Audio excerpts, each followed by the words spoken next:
Los que quieren destruir las instituciones por no ser perfectas, me dice Ricardo Telles, son un poco como en el barco, hay ratones, vamos a hundirlo. Sí.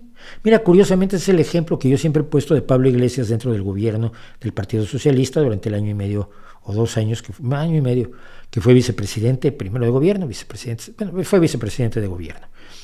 O sea, habíamos tenido que meter al barco para poder gobernar los socialistas, habíamos tenido que meter al barco a un loco con un hacha, que cada vez que te descuidas se va a la parte de abajo del barco a tratar de hundirlo. Y tienes que entrar y sacarlo y decirle, no hagas eso.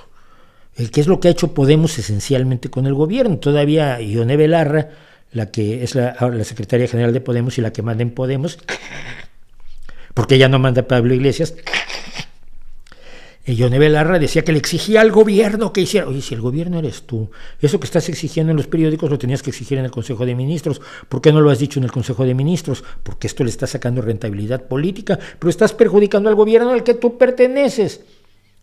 El loco con el hacha al fondo del barco.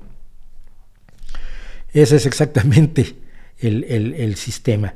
¿Por qué? Porque Podemos es mucho de destruir aquellas cosas que cree que no funcionan, que probablemente no funcionan o podrían funcionar mucho mejor, pero que para que funcionen mucho mejor se requiere un esfuerzo, un conocimiento, una aplicación de cuestiones técnicas que ya conocemos o que se pueden desarrollar, que están muy lejos de la concepción del mundo que se deriva del estudio de ciencias políticas y sociales en la Universidad Complutense de Madrid. Simplemente no está dentro de su cosmovisión el hecho de que las cosas sean complicadas. Es muy fácil.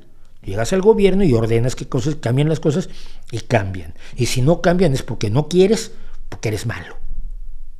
Entonces hay que pegarte. Porque lo de entender por qué los gobiernos hacen ciertas cosas, y no que los gobiernos hagan todo bien, pero entender cómo hacen las cosas para poderlos criticar también sería un elemento útil, que está muy lejos de su cosmovisión.